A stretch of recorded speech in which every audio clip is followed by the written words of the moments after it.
Terrence. Hello. Jeff. Why, hello. Fricks. Game time. And Maho. What? Thank you. What? Blah, blah, blah, blah, blah. It's bleh. Blah.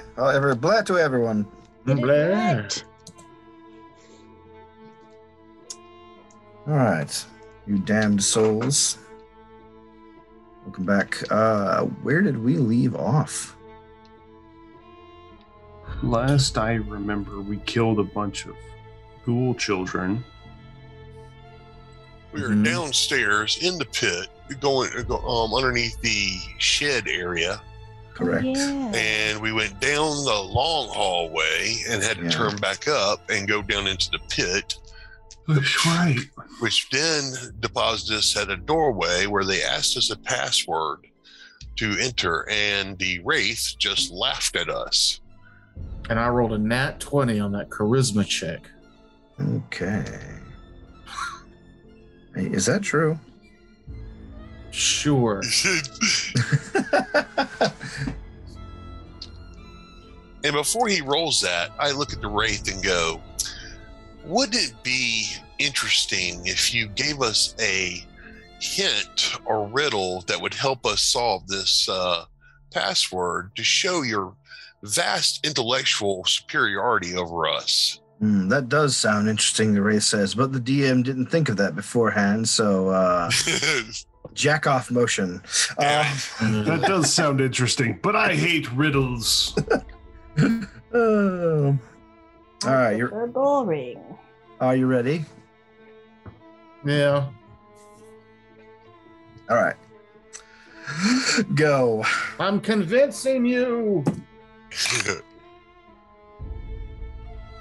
Not with that face.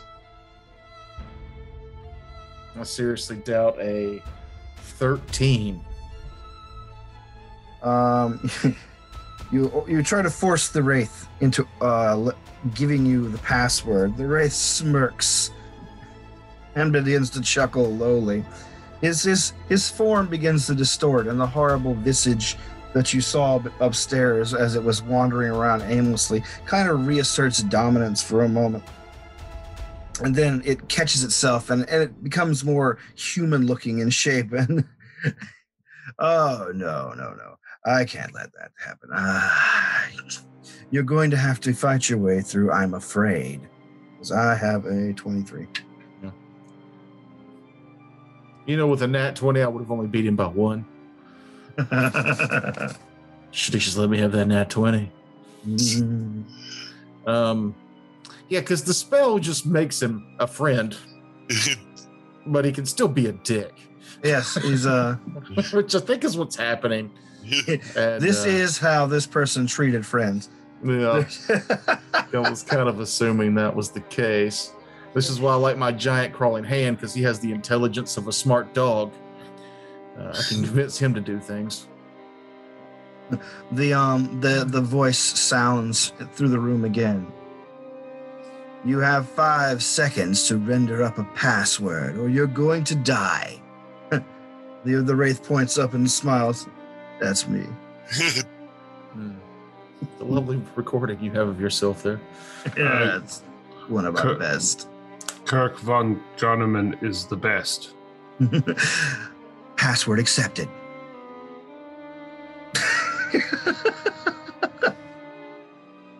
Really? Yes, really. Wow. Know thine enemy. When in doubt. The Wraith's mouth hangs open. What? I appreciate it. You simply have to understand that your ego is clearly vaster than your own intellect. Yes, that's true. Wait, no. I'm going to kill you now. The creature begins to move towards the anti-paladin. Hold up. Wait a minute. These friends are our friends, remember? Yes, right. Friends. The whisper door. to the rest of the group. We're gonna have to kill this dude before the spell even gets close to wearing off. The door opens. Yes. And the wraith floats serenely into the largest room ahead of you. It's got huge tanks, 5 huge tanks filled with green liquid, murky and glowing. There is a central pavilion on with stairs going up from several sides, and it looks like it has some machinery hanging down from the ceiling and attached to the top of the platform. Welcome to our factory floor. The wraith gestures grandly. Take the tour.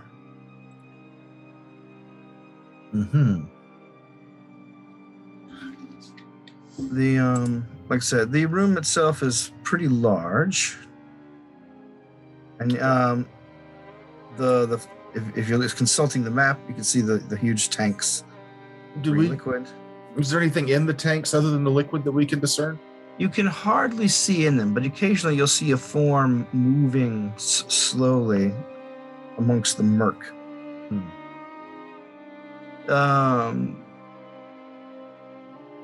The wraith basically glides over to the nearest one onto the left and considers for a moment, and then just sort of glides into the tank. Just for those listening, this room's 40 foot by roughly 50 foot with a 10 foot by 10 foot pavilion in the center, with roughly 10 foot by 10 foot tanks on the sides. How tall are the tanks? The tanks go from floor to ceiling. How tall is ceiling? Which is about 25 feet. Okay. Also, for the listener, that thunder you may or may not be hearing is not added in after the fact. It is storming here. The wraith comes out and says, unexpected. How so? Oh, you leave something lying around for a while thinking it'll probably die, but life finds a way. Oh. Status report, he yells out. You see a figure stand up on the podium that you just hadn't noticed before. It looks to be like all the world, like a metal man that was covered in a tarp, which slides off around him. Let's see. Yep, there you go. He's got, it looks like a man built out of metal. Even his clothes are built of metal. He's made of very finely connected interlocking plates that move almost soundlessly. And you can see he's got a lot of gold filigree around the head area, and the outfit that has been kind of carved into his form gives the vague impression of wizard's robes. Good morning, Lord. Good to see you. It has been 83 years and 95 days since we've heard from you. Much has happened.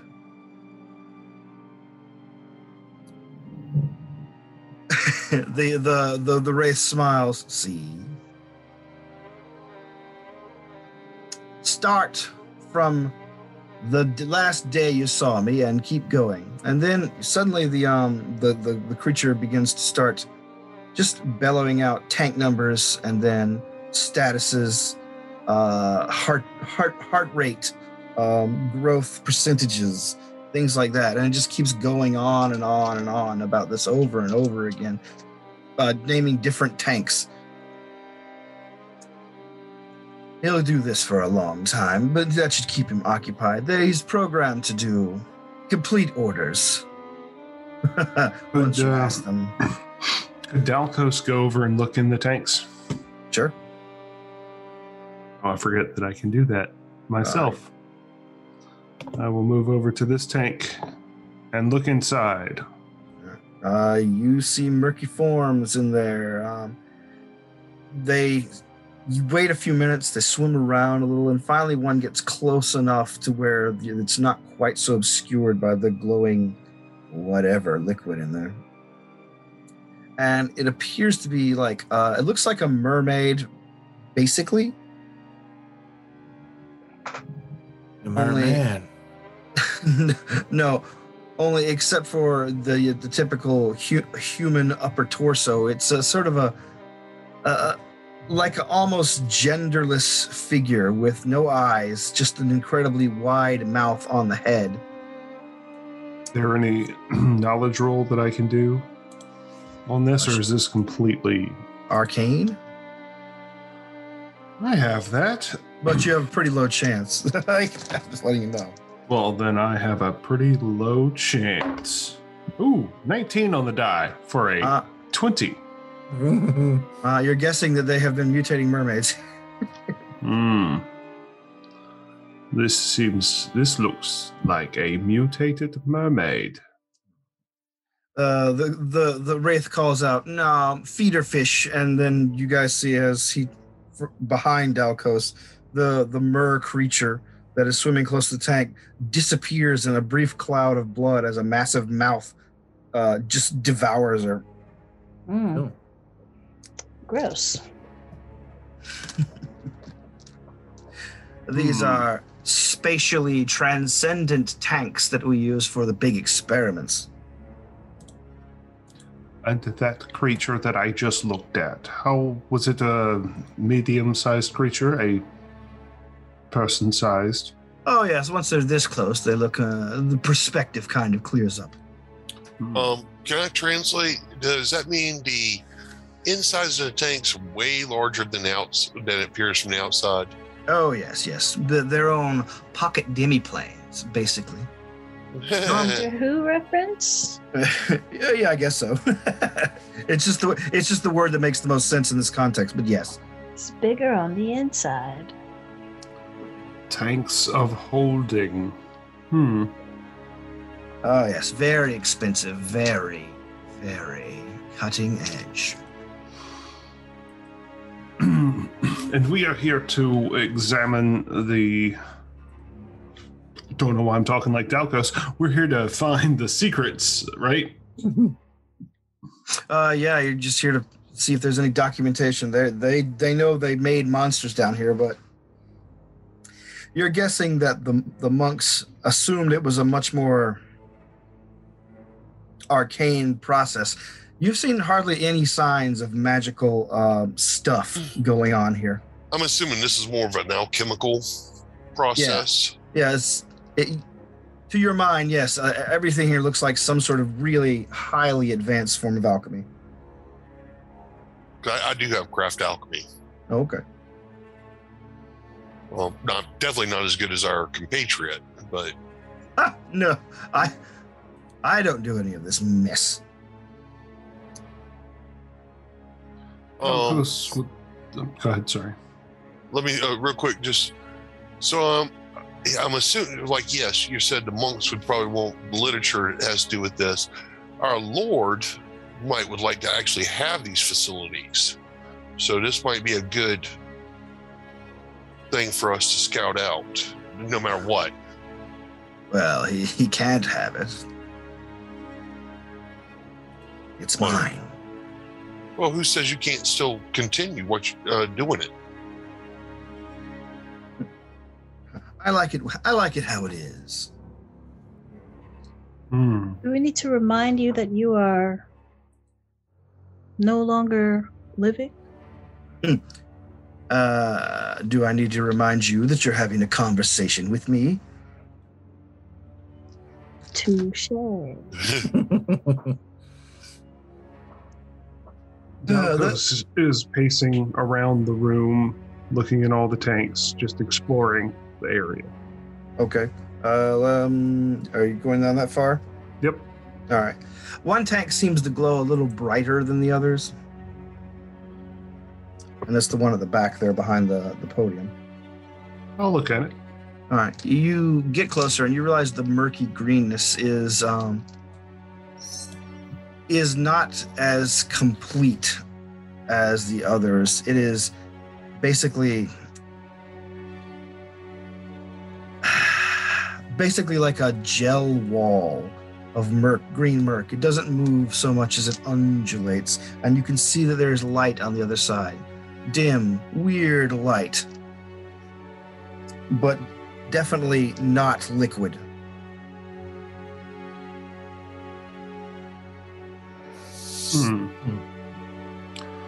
This one does not appear to have liquid inside. I assume some sort of ooze? Oh, I don't know. See status report. He calls out to the construct on the top of the podium. What's in tank 3? The construct turns around and says, Tank 3 is our newest and most innovative augmentation to the facility.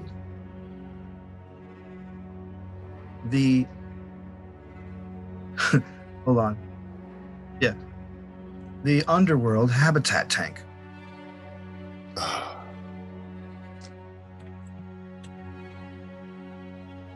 Clarification, please. Which underworld? The construct turns and looks at you for a moment. The underworld, the only underworld, the system of interconnecting caverns that networks the entire underground area of the planet. We have simulated it here. Oh, good. Oh, good. Well then, Dalkos is just going to kind of look around at the rest of everybody else, waiting for some sort direction. Looks at the wraith. Knowledge Underdark or knowledge geography? Which would it be for knowing more about the Underdark? Geography or dungeoneering. Okay. Let's see. Or dungeoneering, you said? Oh, yeah, either one. I just got a 15. All right. My dice on the ground. You, Zarius, know basically the basics of the place. It is Right. A series of interconnected caverns. However, it is well known to be inhabited by dark elves and various other, not nocturnal, but Strange strange races. But also, it has a unique ecology of dangerous monsters on its own. A Chthonian Yes, environ. Thank you. Thank you, Word of Day calendar. I learned that word from our show. But yes, what did you get? 18. 18. All right. Yeah, you might know a little more, but it's roughly around the same area as Zarius. You could probably name a few of the dangerous species that live there. Beyond the races. Yeah, my interest in it would be more along the Fae that live in the Underdark. Would probably be my connection. Is there any other question you have? The construct turns. Is there an entrance to this environ? Oh, of course. Wait a second. Is the creature still in the environment? Oh, yes. All creatures are accounted for. Breeding programs have been proceeding as planned. Some even have advanced beyond our prognostications. Oh, God. Mm-hmm. Which ones have proceeded beyond the prognostications? Environ tanks 1, 3, 4, and 5. Holy crap. Environ tank 2 has been somewhat stunted in development. If you would like a full technical description of all that has gone on in the 83 years. We'll be back in a week. Have it written. Oh, have it put in audio form so I can listen to it on our travels. All records are available in the telemetry office. Excellent. Thank you. That is where we need to go. That's this way, and I point toward the further south of the map. Yes. Briefly, a facility, a hologram of the facility comes up whenever the metallic creature holds his hand up. It says, with a little light indicating where you are, and then a little line that goes through several very large rooms until you get to a much smaller one. It says, simply memorize this map and follow the route as planned. One more question, please. Any more drastic changes to the current environments compared to the last time our friend here was back in his facilities? Oh, yes. Could you please tell us what those changes are? Most of our experiments have, sadly, expired. However, a few who have been preserved for sample's sake have been continuously upkept. Also, the power grid has been somewhat compromised. Have any of your tanks, your subjects, escaped No, their environs? No escape is possible from the environment from the environmental tanks, unless we allow it, or unless core breach, which will be in 7 hours. Please inform us on how to prevent core breach. The robot's head turns towards you and says, "I'll need authorization from the site director." We look to the wraith. The wraith says, "Yes, give them that." Yes, you wouldn't want your core breached. I apologize, sir. The site directorship has passed to your next living kin. If you can provide a detailed family tree and of course, the living person in question, then your request can be filled. Right. Let us work on that. Yes. Did if I remember correctly, there were some of the monks of Nethys who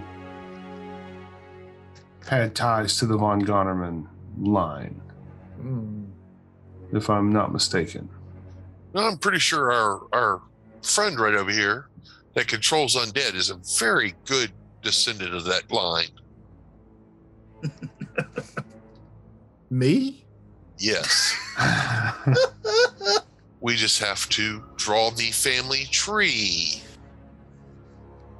Wink, wink, nudge, nudge.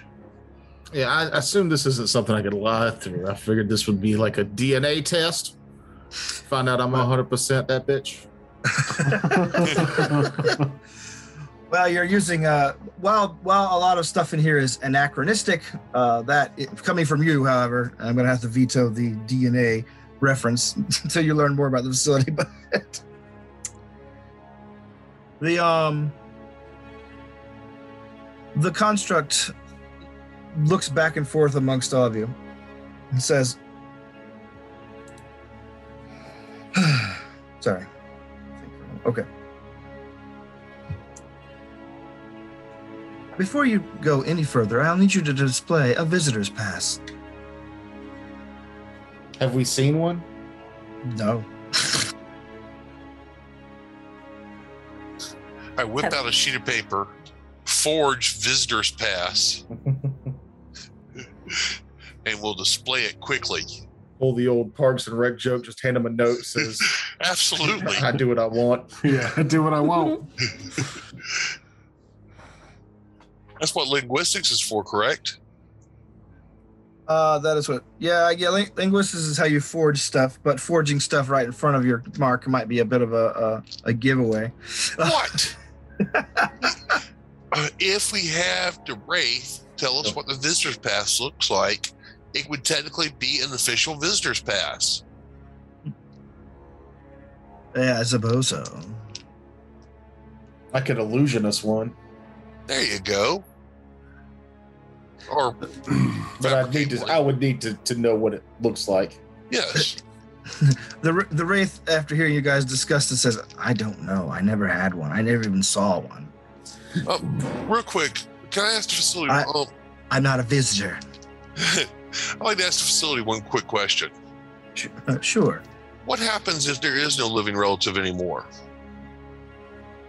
Site protocol indicates that I am to accelerate core destruction.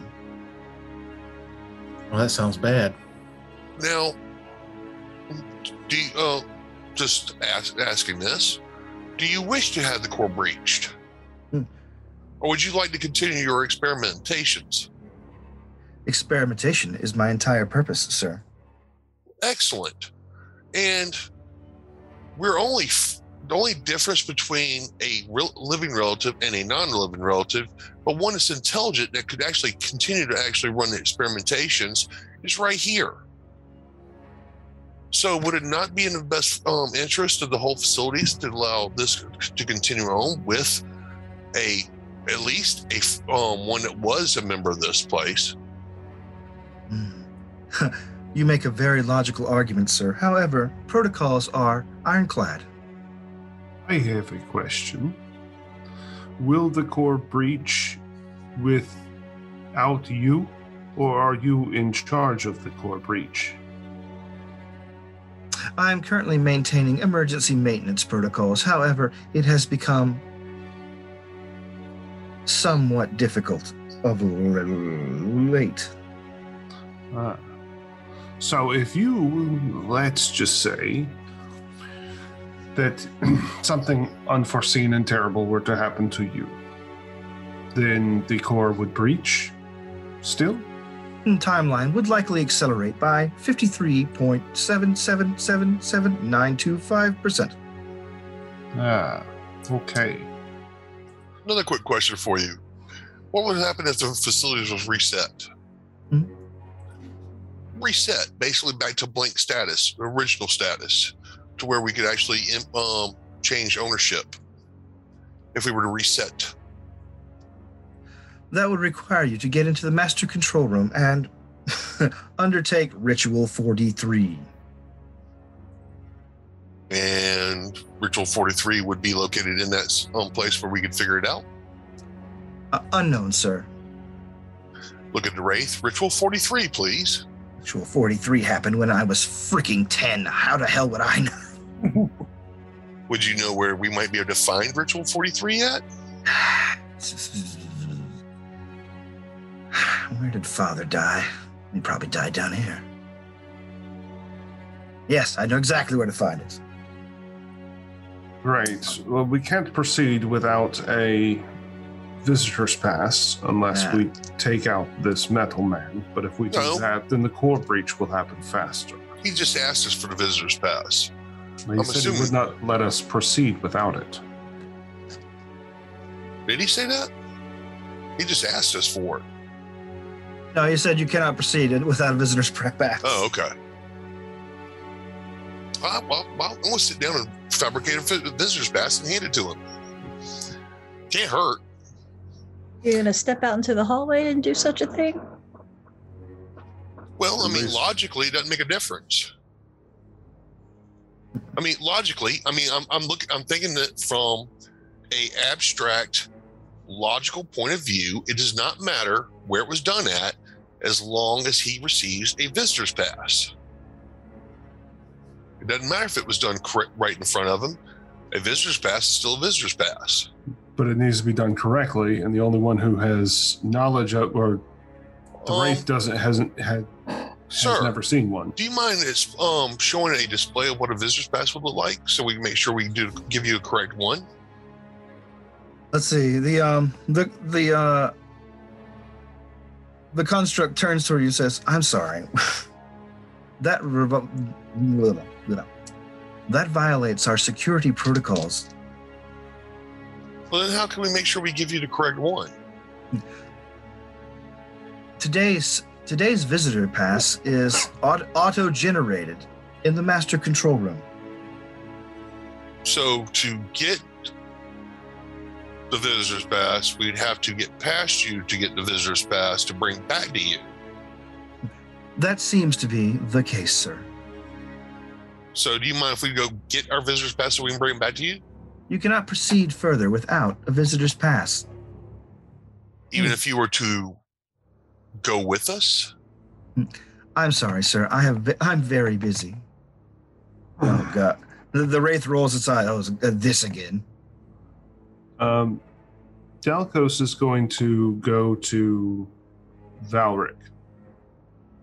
And quietly, he's going to say, "Are you able to make an illusion of us standing here?" And I'm going to go over to the wraith. Go ahead.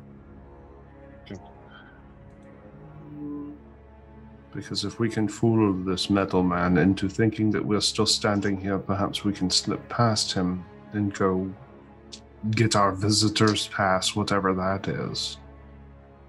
The highest level illusion spell I can cast now is Minor Image. I'm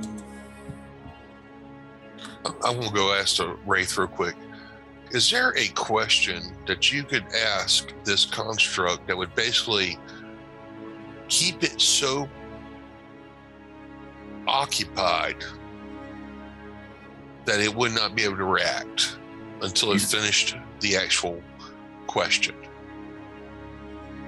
Oh, yes, a logical trap or something. Yes, I see what you're saying. Visual No, I stink at that. Well, Visual figment that cannot extend beyond 4 10-foot cubes plus 1 10-foot cube per level.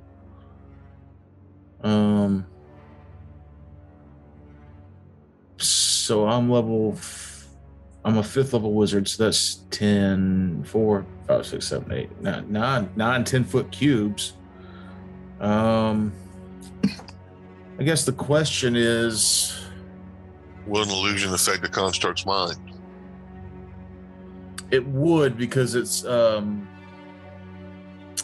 because it is a figment. Okay. Because it's something it can see.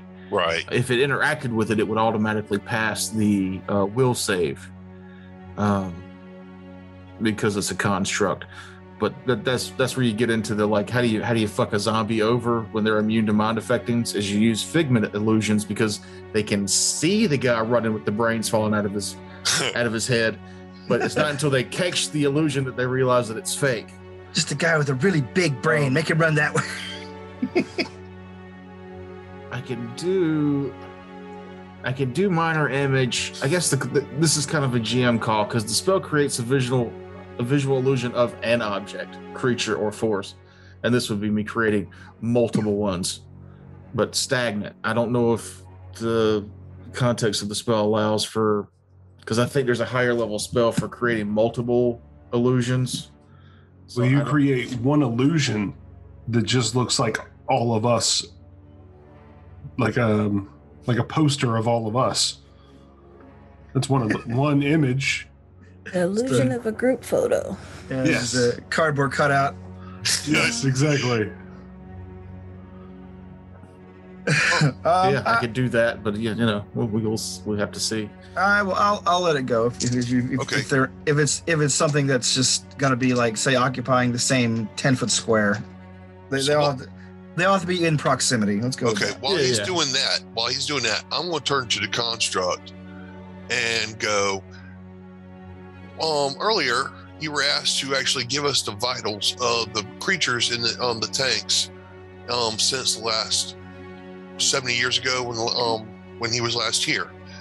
Now, could you potentially prognosticate what the future for another 80 years, the potential of these creatures in these tanks would be, using the same statistics that you currently used to go forward?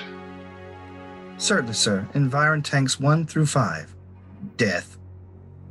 Well, I mean, day by day, so we could actually figure out how long they would survive. We're going from the past 80 years ago all the way up to the future. All right. Day 1. Death. Why?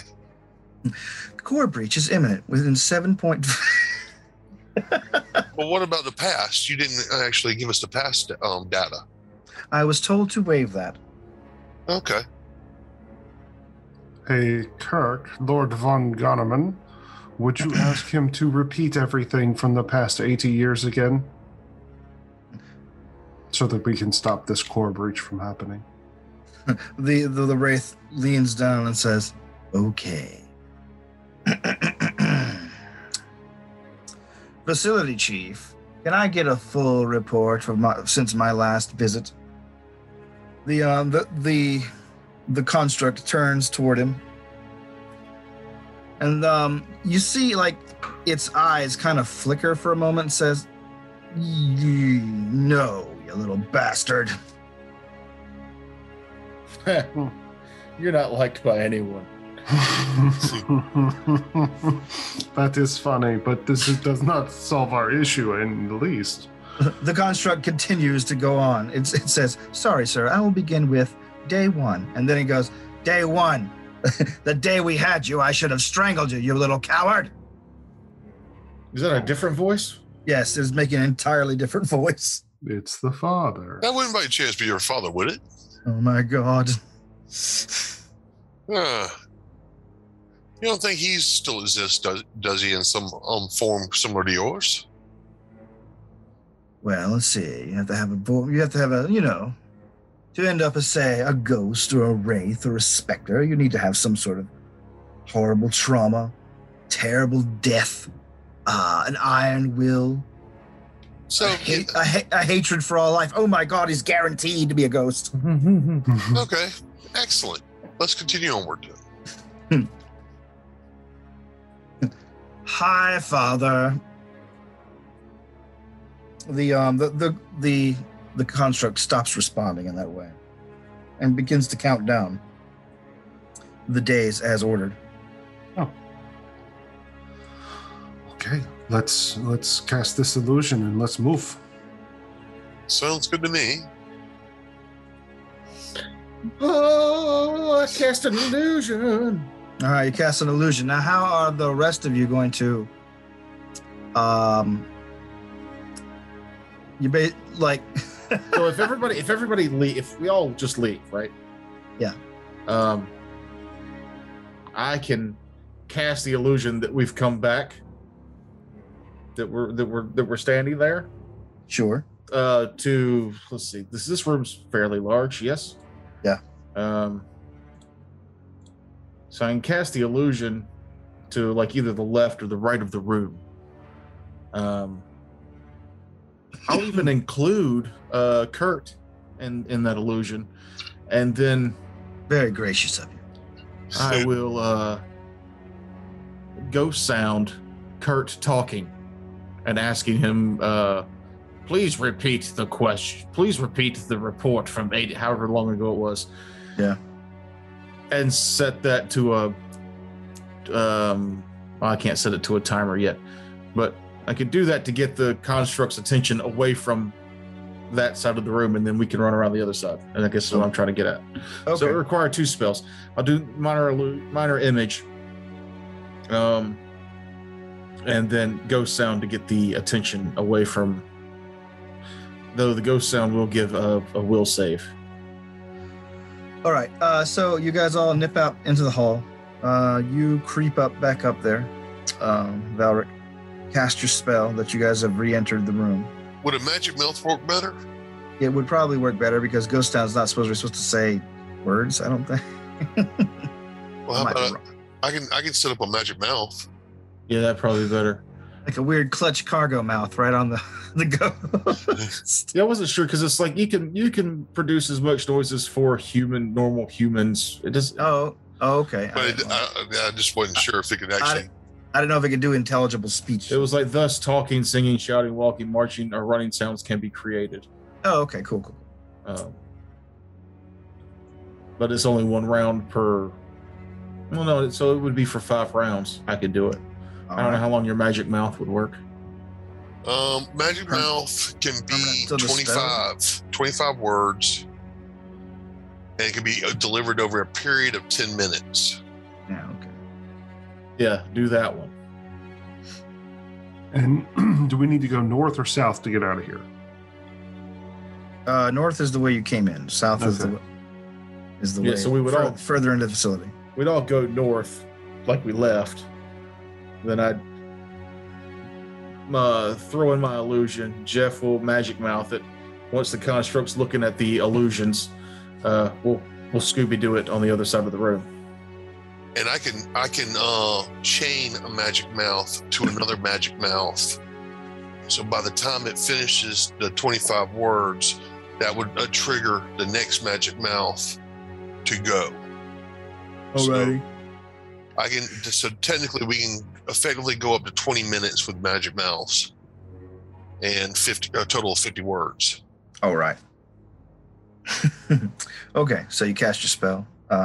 You nip out, cast your magic mouth, presumably somewhere nearby, because you can't cast it on the. I cast it on a rock. Yeah, on the actual. And drop it over there. All right. 2 rocks, actually. All right, then everybody give me a stealth check while the construct is basically turning to look at the assembled group. Oh, wait a minute. Yeah, that's bad. Yeah, we've got giant hands and a blood golem with us. And I wear banded armor. Let's just kill this thing like we normally do. Trying to find a fun way around it is too hard. But if we just kill it, myrtleize them. if then we it kill what? it, then the core breach happens faster. Does it? Yes. But we're going to stop it, aren't we? My stealth is a 23. Like mine was a 21 for me, but I don't know about the whatchamacallit. Let's see. Go My then. giant crawling hand stealth is. Minus 5 to this Oh stuff. shit! Plus 12. It's better than mine. It's way better. Just creeping along. My golem only gets an 8. Okay. Oh, okay. So this isn't that bad. Of course, my stealth is terrible. Because I just use magic to hide, so I'll vanish when I go to run through the room. Okay. My stealth is garbage. What'd you roll? 13. All right. Okay, so you guys. Well, if it's gonna be that bad, I hate to waste all these spells, but I mean, if we really need to get by, I can make you invisible. That would be helpful. What about the golem? I'm sure your golem has a better stealth than Dalcos. Minus does. 5? Oh, Minus Also- 5. Also, he can't cast invisibility on the golem. yeah, I can't Yeah. do it on. Yeah, like I said, like I rolled the golem stealth and it got an 8. Oh, I thought Like you said 13 it on the was die, minus 5 is 8. Yeah. Yeah, no, we wouldn't want the golem to stealth. It's a large. I forget that it's fucking large. We might just need to leave the golem behind for a moment, Till we get our pass. or a portable hole. Put them in the hole. Well, we don't have one of those. We don't things. have one. Wrong game. I don't have anything big enough to put that thing in. So yeah, I'll vanish. We'll leave the blood golem behind. Dalcos will get invisibility on him, I'll miss you, goalie. and the hand has a plus 12 to its stealth. So I'll roll that. That is a 24. All right. So everyone begins to creep by. Did anybody get less than a 10? It would have been the blood golem. Yeah. All right. Okay. So you guys successfully, distracted this construct with your weird illusion / magic mouth plan. It continues to read off its progress report, but every so often you'll hear the magic mouth of speak. Come again? Could you repeat that? I didn't hear. Certainly, sir. As you guys move down past the tanks, you see 2 enormous pillars holding the roof up, this underground area. And beyond that, hold on. Another large area. The walls of this area, and I'm sorry that I did not get to finish it, are lined with individual glass tubes stacked 3 high to the ceiling, which is much higher than in the previous room, and all of them contain bodies inside of them. But as soon as you guys get down there, you hear the magic mouse says, "Could you come again? I couldn't make that last one out." Then you hear, "I'm sorry, sir. I can't continue with the progress report. Motion sensors have indicated there is a breach."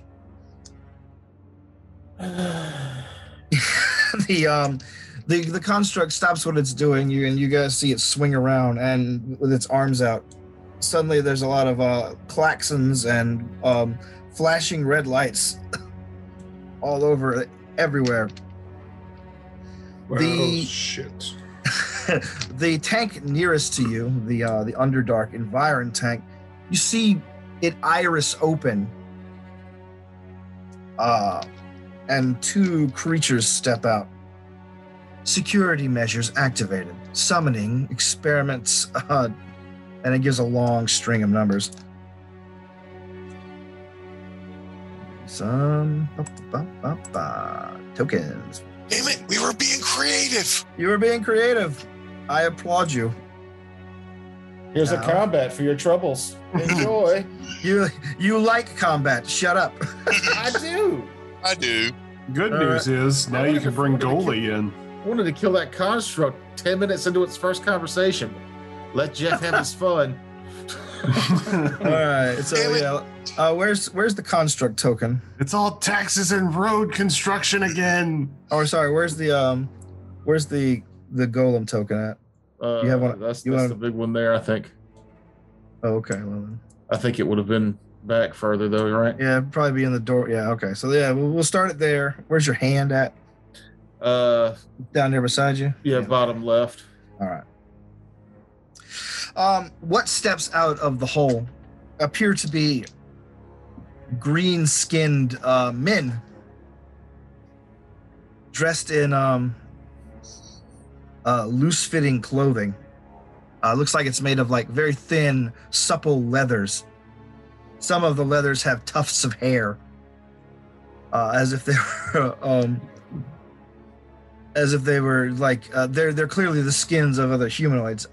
Except the only thing that makes them unique compared to your average green-skinned man is, of course, each one has 2 giant cobra heads where their head should be. Oh. And let's do initiative. Yeah. Oh, wonderful. The experiments, of course, have been continuing.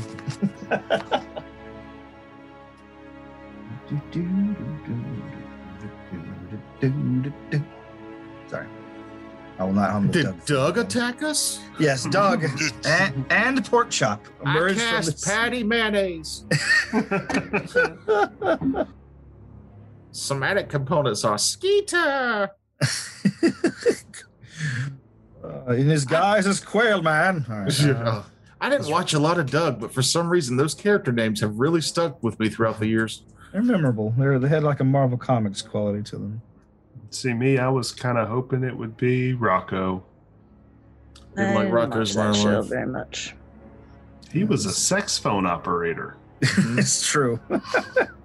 There's the clip too where the plumber was at his house and Rocco just had to stand behind him to keep pulling his pants back up. Could you get that for me? Thank you. Could you get that for me? Thank you. Could you get that for me? Thank you.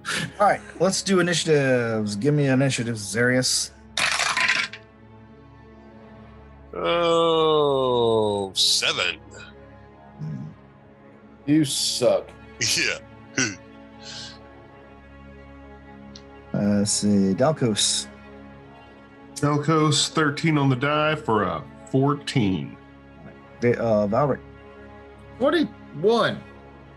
21? I almost said 22, but that's my modifier is +2. Well, lady outside, 30. 26. All right. Oh, God. You okay? Are you all right? Rolling under 10s, huh? My tongue hurts. No, I rolled a 13.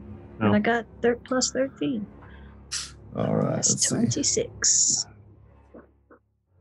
Welcome to Math with Mahogany. Our next podcast. Let's see. What is his initiative bonus? The All math right. podcast. Oh gosh. I'm excited about your book review podcast. It's not a book review podcast. I mean, it kind of is. No, it's not. It's a short It's story a short review. story. Yeah, but it's reading. also like short stories that we've written. It's not like we're reviewing books that are out there. We could do that. Mm. Yeah, it's closer to a But- creepypasta podcast than anything. You're a creepy podcast. Pa pa pa pa pa pa pa pa pa. That is incredibly accurate. Yeah, nice play off. You're a creepy pot pie. Not a creepy pasta podcast. It doesn't have to be written about creepy pasta. I know. I was just giving them like a more closer format. I've got a story, by the way, so whenever we want to record one, I can read Ooh. one. Okay. I've half written 2 stories. So I am putting it off to the last minute per usual. I'm gonna Lady read- outside. what you want from me? It's your go. All right, so whatever these things I'm looking at, what kind of knowledge? Let's see. That's dungeoneering. They're That's aberrations. stupid. I don't know what that means personally, and she doesn't have that knowledge. All right. So Also, then, blah blah blah blah blah blah blah blah blah. What am I looking for? Where did it go? what are you talking about? I'm looking at my spell list and I'm not seeing the spell that I want to use. Oh, there it is. There it is. We found it, everybody. All right, good. Yep. Through teamwork and dedication. You're gonna get the Matt Sweat Award for this round, I think. Yeah, well. All right, so I'm gonna the one that I can see right in front of me. First thing she's gonna do. Tune in next week to find out the exciting conclusion of this combat in Raiders of the Lark. Thank you.